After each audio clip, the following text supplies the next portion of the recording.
One Crazy Summer, Chapter 30. So, although the rally was still going strong, Vanetta, Fern, and I couldn't get down into the crowd fast enough once we had spotted Cecil. We weren't the hugging type, but we were all happy. We were happy Cecil had been released from jail and happy she was there to see us on stage reciting I Birthed a Nation. Thanks to Vanetta, now people called Cecil's poem I Birthed a Black Nation. I had braced myself for her crazy anger at us for disturbing her poem like we disturbed her quiet, but she didn't mention one word about all the black we'd thrown into her poem. In fact, Cecil just seemed different after having been locked up. She even limited her disguise to her big shades. She was feeling so good, in a way that I think only I could make out, that she even gave us compliments. Vanetta got hers at my expense. Cecil said, "See that, Delphine? You need to speak up like Vanetta. Now that's how you recite a poem." She might as well have said Vanetta was Hollywood's Black Shirley Temple. Vanetta lived on Cecil's praise for the rest of the summer and into the next year. To Fern, Cecil said, "Who said you could write a poem?" Fern said, "I didn't write it. I said it." "Surely did," Cecil said, beating her to it, and we all laughed. What Cecil didn't say was Fern's name. Fern didn't seem to notice, but I did. I waited for Cecil to give me my share of praise. I didn't need it heaped on like my sisters did, but I knew it would be good because mine would come last. For a change, I planned to roll around in it and grin like a dummy. But then some of the organizers of the rally swarmed Sister Nazila and Little Nazila. They fussed over Fern, telling her how brave and clever she was. The organizers also made time for Nazila to speak of her unjust arrest. But Cecil waved her opportunity away.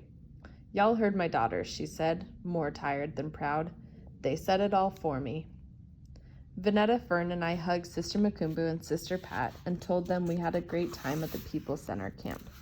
They praised our work, praised Fern's bravery, Vanetta's loud, strong voice, and my being a leader and helper. They told Sister Nazila all about us and that they wanted us back next year. The rest of the rally was all the speeches about Huey Newton and Bobby Hutton. Cecil said she wasn't staying for that, even though she could have been the star of the day. She said, "Y'all can stay and run around with your friends. Tomorrow you'll be on the plane to New York." Vanetta and Fern ran off with Janice and Beatrice. Eunice and I found a place to sit and share a bag of chips. I told her we would be flying to New York the next day. She asked if we were coming back, and I said I didn't know. I suggested we become pen pals and write each other letters each month. That sounded okay to her. Neither one of us was really a talker or runaround player, so we just sat there. Hirohito found us sitting and jumped into a karate pose. "Did you see me?" "We saw you, Hirohito," Eunice said. "It would have been better if you broke some boards like they do on TV." She demonstrated with a karate chop to a pile of air boards. He didn't really look at her. He looked at me. "Want to ride on my go-kart?"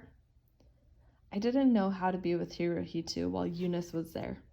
I just said no and looked at my sneakers. I felt my face growing warm.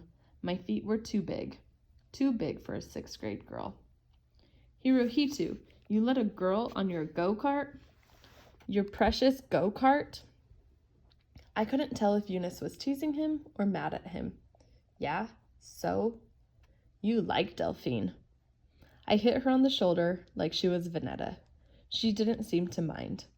Teasing Hirohito and making me feel silly seemed to provide Eunice with entertainment and satisfaction. She put her hand over her mouth to gasp. "I can't believe you, Delphine. You like Hirohito. You're just as bad as Janice and your sister." This was the second time Eunice had gotten me, and both times had to do with Hirohito. I never had anyone over me like a sister or brother, and I didn't know how to answer back. I didn't want to deny it in case he liked me too, but I wasn't about to be the one to say it in words. I hadn't even said it to myself yet. Eunice wouldn't let up. She was finally enjoying herself. "Hirohito Woods, I can't believe you let a girl ride on your go-kart." "So?" I smiled without smiling like Cecil does. Besides, he could have said, I don't like her, or she's too tall, or she's too plain. He could have said what all the boys said in my class. I wouldn't like her if she were the last girl on earth. Instead, Hirohito said, so, like, okay, like it was okay to like Delphine. I said it too. So.